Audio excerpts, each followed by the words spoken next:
मेरे प्यारे बच्चों, पूर्णिया लाइव क्लास में मैं डॉक्टर लाल बाबू निराला आपका हार्दिक वंदन अभिनंदन करता हूं। आशा करता हूं बच्चों आपकी गर्मियां का छुट्टी अच्छे से चल रहा होगा। म्यूजिक के आज के क्लास में आज हम लेके आए हैं एक टॉपिक नाद। इसको डिस्कशन करने से पहले पिछले क्लास को रिकॉल कर लें हम लोग। पिछले क्लास में हम लोगों ने क्या क्या पढ़ा था, मैंने आपको बताया था स्वर के बारे में, ठीक है ना।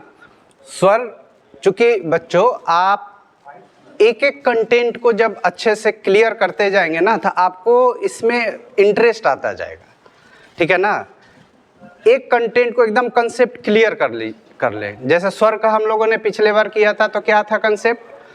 स्वर जो मधुर ध्वनि संगीत में उपयोग की जाती हो, आपको सुनने से कानों को अच्छा लगे, मन को अच्छा लगे, कर्णप्रिय हो, तो वो स्वर हैं। स्वर के दो वो भाग हुए थे, ठीक है, शुद्ध स्वर और विकृत स्वर। विकृत स्वर भी दो था, कोमल और तीव्र, ठीक है ना। तो 7 शुद्ध स्वर हुए, कोमल स्वर 4 होते हैं, रे, ग, ध और नी। कल के क्लास में पढ़े थे तीव्र एक स्वर होता है। एक दूसरा जो कंसेप्ट क्या था स्वर का, चल स्वर और अचल स्वर।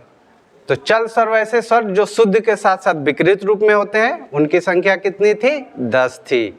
और अचल स्वर जो अपने स्थान पे ही होते हैं, हमेशा शुद्ध होते हैं, वो विकृत स्वरूप में नहीं आते हैं। वो कौन कौन से थे?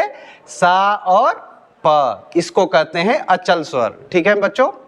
अब बच्चों आज टॉपिक में नाद जो लेके आया हूं आपके सामने, कारण क्या है कि आपने स्वर के विज्ञान को समझ लिया। एक टर्म जो यूज होता है नाद, उसके बारे में हम जानेंगे। और कारण ये है कि मैं कल आप लोगों को तबला भी थोड़ा सा जो घराना का हुआ था, तबला आप लोग सुने थे, फिर हारमोनियम में भी सुने थे, किस तरह से वो नोट्स व्यवस्थित हैं, ठीक है ना। तो नाद का क्या है कि नाद संगीत में का आधारभूत कहा जाता है। जो संगीत का आधार है ये कहा जाता है नाद। तो आखिर नाद है क्या? आप लोग नाद शब्द सुने होंगे लेकिन दूसरे अर्थों में सुने होंगे, लेकिन संगीत में नाद का प्रयोग किस अर्थ में किया जाता है, ठीक है ना। तो संगीत में ध्वनि को ही नाद कहते हैं, ठीक है ना। मतलब कि जितने ध्वनियाँ संगीतमय है वो सब नाद है, उसको क्या कहते हैं? नाद। कहने का अर्थ ये हुआ कि पूरा हमारा संगीत नाद में ही निहित है। जहां नाद है वही संगीत है, और जहां संगीत है वही नाद है। कोई भी संगीत हो, इसमें सिर्फ एक संगीत की नहीं, पूरी संगीत की दुनिया जो है वो नाद में ही है। उस जो भी संगीत में ध्वनि आए वो समझिए नाद है। अब बात ये आती है कि नाद का हम लोग जाने कि क्या है, कैसे है, इसको किस तरह डिफाइन किया गया, और बड़ा ही इंटरेस्टिंग आप लोगों को लगेगा। देखिएगा, थोड़ा इसको डिस्कस करते हैं। संगीत रत्नाकर पुस्तक में कहा है कि ब्रह्मनाद स्वरूपो स्मृति। ये कहा गया है कि ब्रह्म जो रूप है वही नाद है। ब्रह्मा का जो रूप है, अर्थात आप लोगों ने संगीत की उत्पत्ति में मैंने आपको बताया था कि संगीत की उत्पत्ति ब्रह्मा से धार्मिक कंसेप्ट के अनुसार हुआ था। तो यहाँ कहा जा रहा है संगीत में कि ब्रह्म ही नाद जो है नाद का स्वरूप है। अब नाद को थोड़ा सा हम लोग डिफाइन करते हैं कि नाद जो है नद धातु से बना हुआ है। नद धातु से बना है, नाद शब्द नद धातु से बना है, ठीक है। अब देखिए नाद के बारे में क्या कहा जाता है कि अब देखिए, जैसे मान लीजिए संगीत है, तो अगर आप गाना गाइएगा तो हम लोग अपने शरीर से ही तो गाएंगे ना। तो चूंकि गाना गाए तो वो संगीतमय ध्वनि हुआ, तो क्या उत्पन्न हुआ? नाद उत्पन्न हुआ। नाद को कहाँ से? ब्रह्मनाद। अब देखिए, चूंकि ये अध्यात्म से और साइंटिफिक है, तो आखिर हम बात कर रहे हैं तो भी ध्वनि उत्पन्न हो रही है, लेकिन इसको क्या हम संगीत कह सकते हैं? नहीं कहेंगे। लेकिन यही जब हम कोई कलाकार गाता है, ठीक है, या कोई इंस्ट्रूमेंट से बजाता है तो वो इंस्ट्रूमेंट का सहारा लिया, लेकिन जब आप गाना गाते हैं तो ये तो नाद हमारे शरीर से उत्पन्न हो रहा है। तो ये तो परब्रह्म, जो पिछले स्लाइड में आपको संगीत रत्नाकर में कहा, तो इसका मतलब परब्रह्म हमारे शरीर के अंदर ही निहित है, परब्रह्म हमारे शरीर के अंदर निहित है। तो अब देखिए वो परम ब्रह्म नाद के बारे में क्या कहा जा रहा है कि संगीत नाम में नकार प्राण नायान दकारम नलम बिंदु जात प्राण अग्नि संयोगतम नादो भिद्यते। अर्थात नकार प्राणवाचक, नकार जो शब्द है प्राणवाचक, उसको वायु से कहा गया है। कहने का अर्थ है कि अगर हम बोल रहे हैं तो पहले तो वायु निकल रहा है ना भाई, सांस लेते हैं और फिर उसी सांस के माध्यम से जो ध्वनि है वो बाहर की तरफ आती है। अगर ये बोलते समय मुख से वायु ना निकले तो ध्वनि नहीं निकल सकती है, ठीक है ना। ये देखिए थोड़ा सा साइंटिस्ट का भी इसमें टच है कि अगर हम बोलें और कहें कि नहीं हमारे मुख से वायु ना निकले और ध्वनि निकल जाए तो ये असंभव है। अब देखिए ये संगीत रत्नाकर बहुत पहले का चीज़ है, ये देखिए कितनी साइंटिफिक बातें उस समय मेंशन की गई है। इसको वायुवाचक कहा गया और दकार जो है अग्निवाचक है। अतः जो वायु और अग्नि के संयोग से उत्पन्न होता है उसे नाद कहते हैं।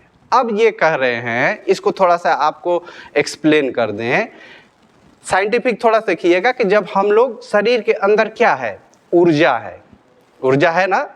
आप साइंटिफिक देखिए, जब हम लोग खाना खाते हैं तो एनर्जी एटीपी में वो उत्पन्न होता है, हमारे फूड्स जो होते हैं के रिएक्शन के द्वारा होता है, तो क्या है अग्निवाचक कहा गया है, उसको कहा गया है, ऊर्जा को अग्नि कहा गया है। ये भी बात सही है। आप देखिए क्या बोलते हैं ये वेद जो ये होता है, जो इलाज में जो फूल पत्तियों से किया जाता है, वैदिक रूप से जैसे होता है, तो उसमें क्या होता है, जैसे पतंजलि का है तो उसमें कहा जाता है अग्निवाचक, यानी उसको कंट्रोल कीजिए, पीत वात वायु अग्नि। इसका इलाज में पतंजलि और योग पीठ में आप देखिएगा इसका उपयोग होता है। तो कहने का अर्थ है कि ये हमारे शरीर में बनता है। तो यहाँ क्या कहा रहा है कि वायु और अग्नि के संयोग से नाद की उत्पत्ति हुई है, ठीक है। नाद की उत्पत्ति क्या हुई है कि वायु और अग्नि के संयोग से, ठीक है ना। तो कहने का अर्थ है कि नाद क्या है, संगीतमय ध्वनि नाद हो गए। अब हम नाद को एक्सप्लेन कर रहे हैं कि विभिन्न संगीतज्ञों ने, विद्वानों ने नाद को किस तरह से, किस रूप से उसको एक्सप्लेन करके समझने के लिए उसकी उत्पत्ति के बारे में, कैसे उत्पन्न होता है, उसका स्वरूप क्या है, ये बताया गया है। प्राण और अग्नि के अस्पष्टता देखिए, इससे थोड़ा सा स्पष्ट होगा। नकार प्राण बीज स्याद दकारो वहिन च्युते, अर्थात नकार का अर्थ प्राण और दकार का अर्थ अग्नि। इसमें यह स्पष्ट है कि प्राण और अग्नि के संयोग से नाद की उत्पत्ति हुई। अब देखिए वायु को प्राण से जोड़ा गया, क्यों? अगर मान लीजिए हम लोग ऑक्सीजन ना लें, ऑक्सीजन क्या है, प्राणवाचक है, हम लोग का जीवन का आधार है। अगर ऑक्सीजन और वायु के द्वारा ना ले तो प्राण किसी भी जीव में इस धरती पे जीवन संभव नहीं है। तो यहाँ कहा जाता है उस वायु को प्राण से तुलना किया गया या प्राण के रूप बताया गया, और बात भी सही है। अगर हम सांस न ले, वायु में ऑक्सीजन ना लें तो हमारा प्राण तो रहेगा नहीं, मतलब जीवन रहेगा नहीं। तो वायु और ऑक्सीजन, जिसको साइंटिफिक रूप से कहें, वायु का अर्थ ऑक्सीजन और प्राण एक दूसरे से मतलब कि पूरक ही समझिए कि मतलब कि उसके बिना जीवन संभव नहीं। तो यहाँ कहा गया कि प्राण और अग्नि के संयोग से नाद की उत्पत्ति हुई। अब देखिए ये साइंटिफिक भी है और अध्यात्म में भी है। जब आप अध्यात्म में भी देखिएगा, किसी ऋषि मुनि लोग तो यही कहते हैं कि अपने आप को कंट्रोल, अग्निवाचक, ये सब मन को कंट्रोल करें। तो हमारे शरीर के ये बनावट हैं। अब देखिए, नाद की उत्पत्ति पर आचार्य सारंगदेव ने क्या कहा है, ठीक है ना। अब सारंगदेव आचार्य सारंगदेव नाद की उत्पत्ति पे लिखा है। देखिए ये सब किताबों के श्लोक हैं, उसके द्वारा डिफाइन करके हम किसी चीज़ को समझ रहे हैं। और हमें समझाने का बच्चों उद्देश्य ये है कि आप एकदम जैसे अगर नाद टॉपिक आया तो उसको एकदम अच्छे से समझ जाइए, उससे प्रश्न जैसे भी पूछा जाए आप तुरंत उत्तर दीजिए।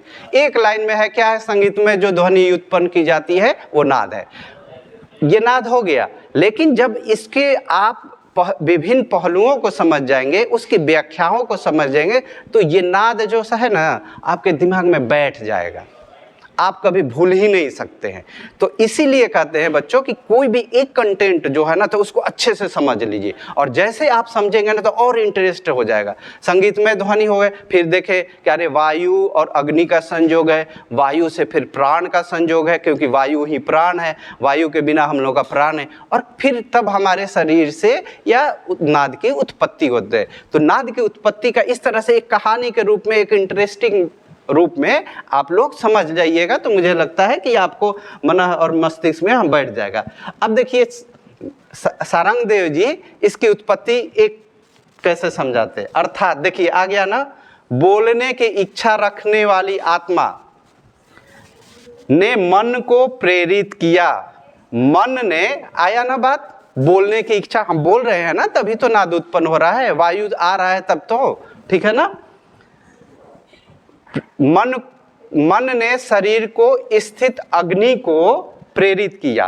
अग्नि ने प्राण वायु, देखिए इस सेंटेंस को देखिएगा, प्राण वायु, वायु ही प्राण है हमारे किसी भी जीवन में, प्राण वायु को प्रेरित किया, और अग्नि से प्रेरित होकर प्राण वायु ने नाद को उत्पन्न किया, ठीक है। अब नाद तो उत्पन्न हुआ। अब देखिए शरीर के अंदर की क्रियाओं को ये एक्सप्लेन किया जा रहा है कि कैसे उत्पन्न हुआ।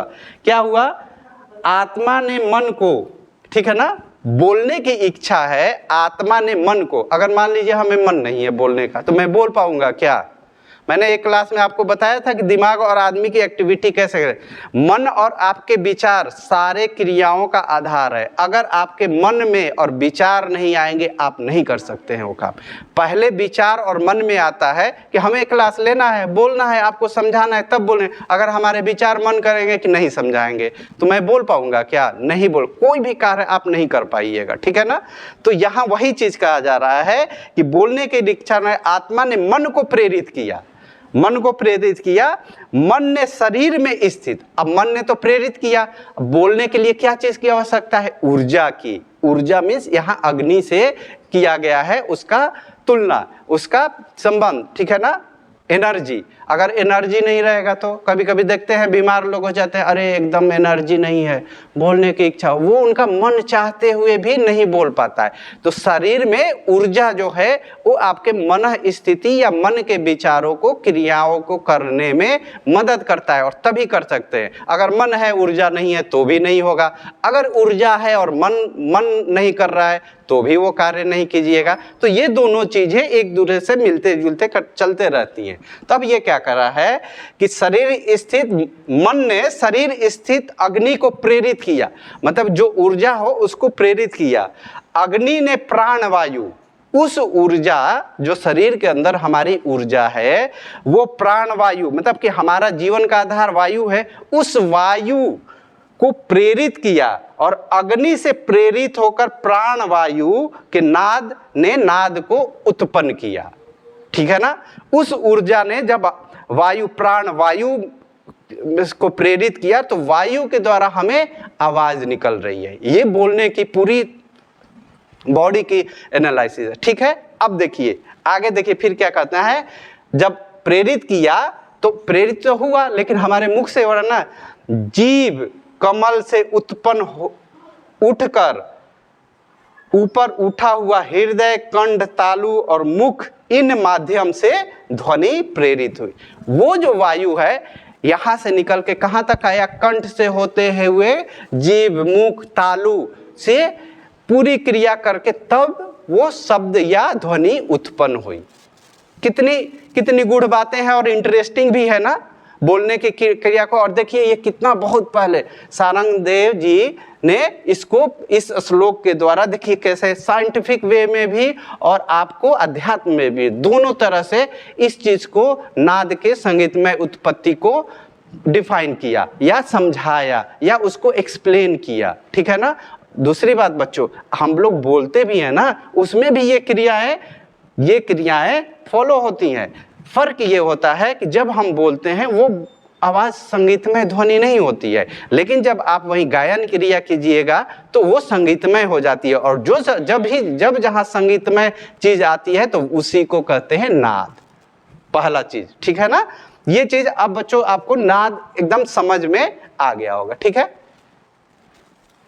अब देखिए अब क्या कहा जा रहा है कि नाद का ब्रह्म नाद का स्वरूप, अब तो नाद हो गया, ठीक है, आप समझ गए। अब इसका स्वरूप क्या है, ठीक है ना, कैसा रूप है, किस रूप में रहता है, कैसे उत्पन्न होता है, ठीक है ना।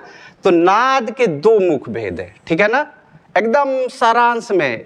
पीछे के क्लास का क्या है, जो संगीतमय ध्वनि है वो नाद है। नाद का उत्पत्ति हो गया वायु प्राणवाचक और अग्नि के संयोग से वो उत्पन्न हो गया, ठीक है ना। एकदम जो आपको परीक्षा में जो जरूरत हो बता दीजिए, नहीं जरूरत है अपने ज्ञान को अपने पास रखिए। नाद के लिए अगर दीर्घ उत्तरीय में आएगा तो थोड़ा बढ़ा के लिख दीजिए, लघु उत्तरीय 2 नंबर का आएगा तो 1 लाइन में लिख दीजिए। ऑब्जेक्टिव में आ जाएगा कि नाद किसे कहते हैं, तो नाद संगीत में ध्वनि को कहते हैं। ABCD ऑप्शन होगा। कितना मतलब कि इस तरह से आप कंटेंट को समझेंगे ना तो आपके सारे क्वेश्चन जिस रूप में भी पूछे आप तैयार हैं उसके उत्तर देने के लिए, ठीक है ना। अब देखिए नाद के 2 भेद हैं, आहत नाद और अनाहत नाद। यहां बच्चों आपको और देखिएगा बहुत ही इंटरेस्ट आएगा, ठीक है ना। नाद के 2 भेद हैं, ठीक है ना, आहत नाद और अनाहत नाद।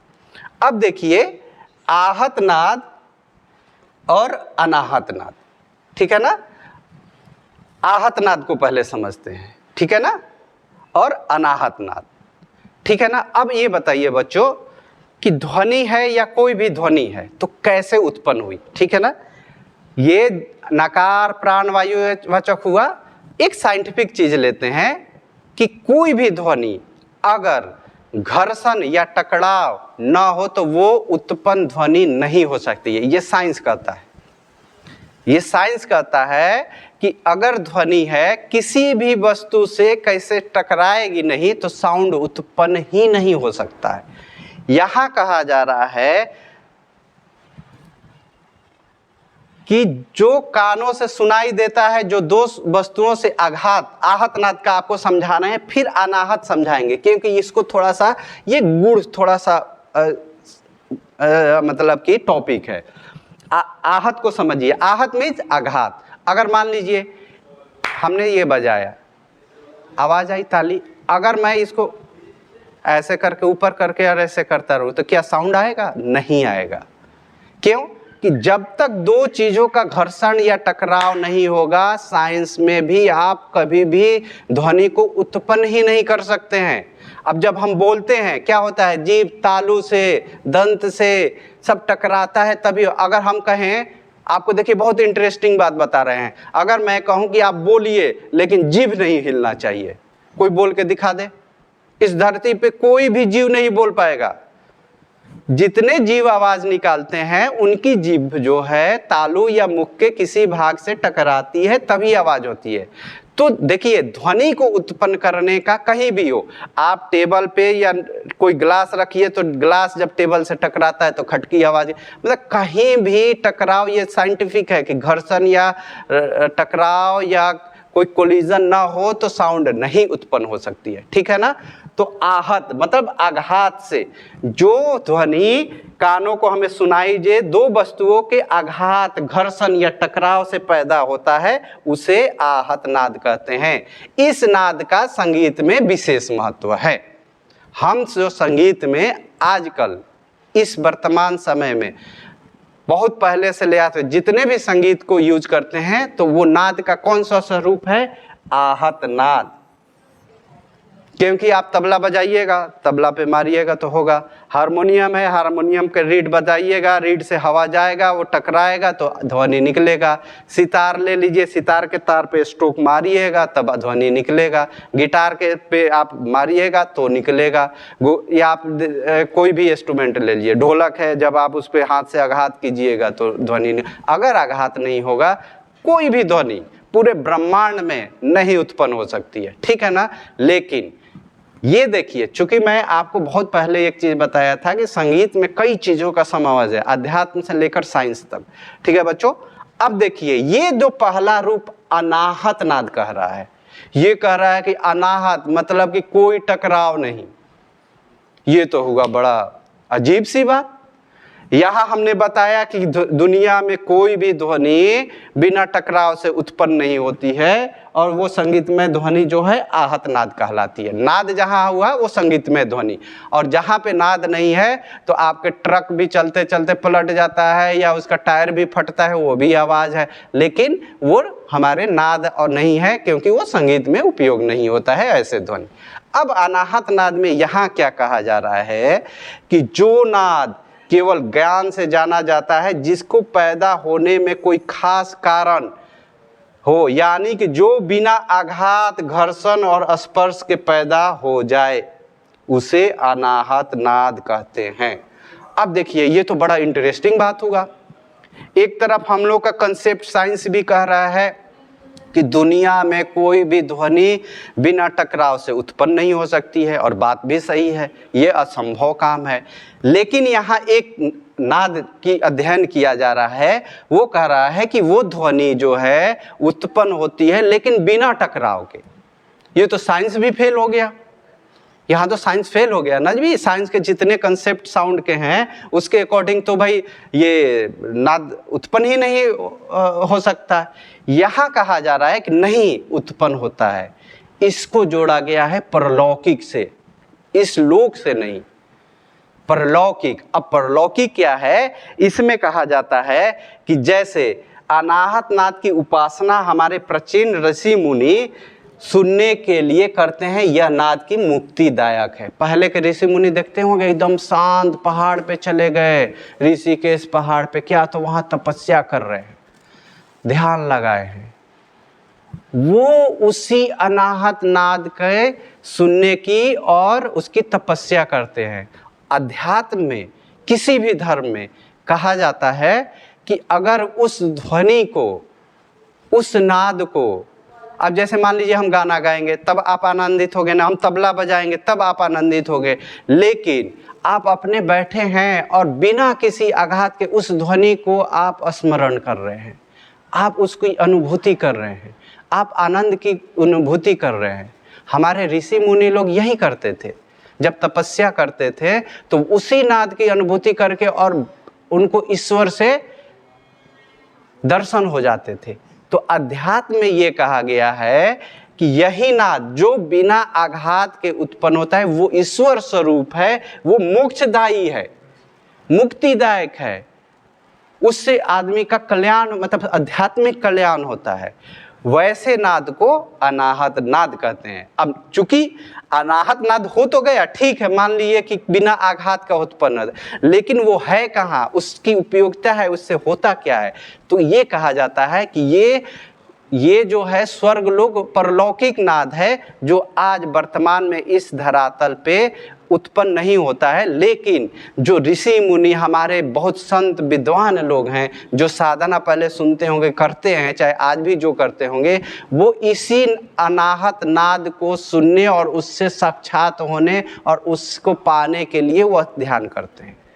अगर एक चीज़ और ध्यान दीजिएगा कि अगर आप कभी कानों को ऐसे बंद कीजिए और एकांत में चले जाइए, एकांत में, और आप ध्यान लगाइएगा ना, तो भी एक साउंड की आपकी अनुभूति एकदम बहुत माइनर होती है। वो अनाहत नाद का ही स्वरूप होता है, जो बहुत ही सूक्ष्म होता है, बहुत ही सूक्ष्म। उसका मतलब मात्र समझिए कि एक झोंके की तरह स्पर्श होता है, उसका रूप तो आदमी नहीं है। क्योंकि वर्तमान समय क्या है ना कि आप लोग भी इतना व्यस्त हैं और दुनिया में लोग इतने व्यस्त हैं अपने मतलब कार्यों में कि उन्हें शांति और उसके लिए टाइम ही नहीं है। और ऐसे भी पॉपुलेशन इतना बढ़ गया है कि हर जगह शोर और क्रियाएं होती हैं, तो जिससे क्या होता है, तो ये कहा जाता है कि वर्तमान समय में अनाहत नाद की को महसूस करना बड़ा कठिन है। लेकिन हमारे ऋषि मुनि जो तपस्या पहले करते थे, बड़ा शांतिमय जीवन उनका होता था, तो वो इसी चीज़ को अनुभूति करने के लिए वो तपस्या करते हैं जो मुक्तिदायक होता है। ठीक है बच्चों, अब आपको समझ में आ गया आहत नाद और अनाहत नाद ये दोनों नाद हैं, और इसकी क्या है, हमारे संगीत में आहत नाद को ही उपयोग किया जाता है। अनाहत नाद जो बिना टकराव से उत्पन्न हो, वो मुक्तिदायक, कल्याणकारी और तपस्वी लोग तपस्या से सुनने की कोशिश करते हैं। ये हमारे पृथ्वी लोक का नाद नहीं कहा जाता है, ऐसे शास्त्रों में कहा है ये दैविक नादें हैं, ये दैविक नादें हैं। ठीक है ना, इसीलिए देखते हैं ना, लोग कहते हैं कि अच्छा वो लोग संत महात्मा है, वो बड़ा वो खुश रहते हैं। क्यों खुश रहते हैं? वो उसी में रमे रहते हैं। जब उसकी अनुभूति करते हैं तो बिना किसी को कुछ किए ही उसे आनंद, उन्हें आनंद की अनुभूति होती है, मन को अच्छा लगता है, तो वो आनंदित होते रहते हैं और उनको लगता है कि ईश्वर से हमारे दर्शन हो गए।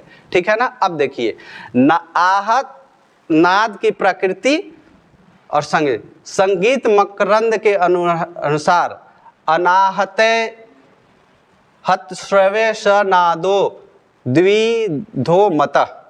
अब क्या कहा जा रहा है, देखिए अनाहत नाद की प्रकृति क्या है। अनाहत नाद जो बिना टकराव से होती है, क्योंकि ये अनाहत नाद बड़ा ही गुड़ है बच्चों, इसको आप ध्यान रखिएगा। यह अनाहत नाद नाभि के कमल में स्थित होकर सदैव बिना आघात के शब्दयान होता है। अध्यात्म में ये कहा गया है कि हमारे शरीर के नाभिक में ये विद्यमान होके शब्द यान मतलब बिना आघात के वो उत्पन्न होता है। उसी की अनुभूति के लिए हमारे ऋषि मुनि लोग तपस्या, किंतु यह साधारणतया सुनाई नहीं देता। अगर हम कहें कि ये उत्पन्न हो रहा है, आप सुन लीजिए, बड़ा तपस्या करके तब सुन पाइएगा, बड़ा आजकल तो मतलब नामुमकिन के बराबर ही है। ठीक है ना, कोई अगर सुन लिया होगा तो हम कह नहीं सकते हैं। तो ये साधारणतः सुनाई नहीं देता। कान और उंगली को देखिए आ गया ना, मूंद कर सुनने से आहत नाद का आभास मात्र होता है। हम बोले ना कि कभी शांत में जाइए और इसको बंद कर दिए, मतलब कि आपकी बाहरी दुनिया का शोर ध्वनियाँ बंद हो जाए, और जब आंतरिक जो ये नाभिक से उत्पन्न होता है जैसा कहा गया है, तो उसका मात्र आभास होता है। आप सुनेंगे एक साउंड होता है, और जो आप सुनेंगे ना, कभी करके देखिएगा तो बड़ा आनंद आता है, आपको बहुत अच्छा लगेगा कि मैं किसी दूसरी दुनिया में आ गया हूँ। तो वो भी क्या है, अगर थोड़ा आभास भी हुआ तो वो कहा जाता है मात्र आभास होता है। आप उस अनाहत नाद से रूबरू नहीं हो रहे हैं, जैसे संगीत में आप हो रहे हैं आहत नाद से, मात्र स्पर्श नाम का होता है। किंतु योगी जन उस नाद बिंदु का ध्यान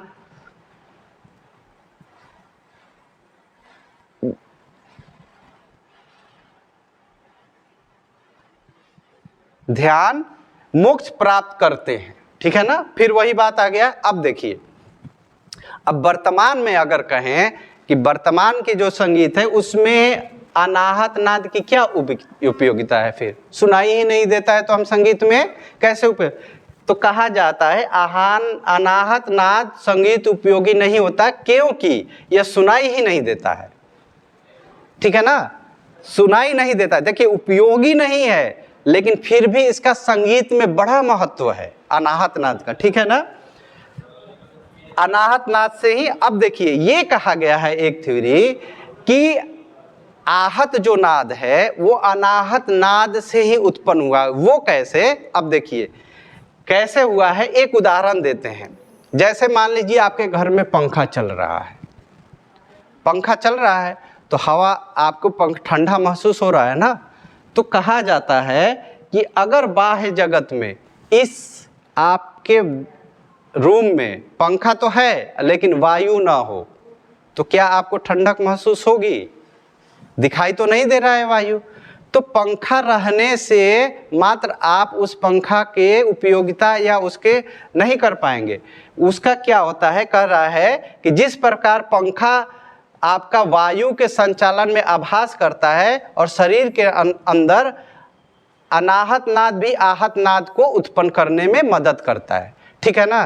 तो ये कहा जा रहा है यहाँ पे बच्चों कि इसका उदाहरण ये दिया रहा है कि अगर पंखा चल रहा है और आपका वायु अगर रूम में ना हो तो वो आप पंखा के शीतलता का अनुभव नहीं कर। वैसे ही कह रहा है कि अगर आहत नाद नहीं होगा तो अनाहत नाद उत्पन्न नहीं होगा। जैसे वायु दिखता नहीं है वैसे ही अनाहत नाद आप सुन नहीं सकते हैं, उसको महसूस नहीं कर सकते हैं, लेकिन इनविजिबल रूप से वो अनाहत नाद अगर नहीं होता तो आहत नाद भी उत्पन्न नहीं होता। ये हो गया आहत नाद और अनाहत नाद की उपयोगिता और उसके कैसे उत्पन्न होता है। तो बच्चों आपको कंसेप्ट क्लियर हो गया। नाद वो है जो संगीत उपयोगी है।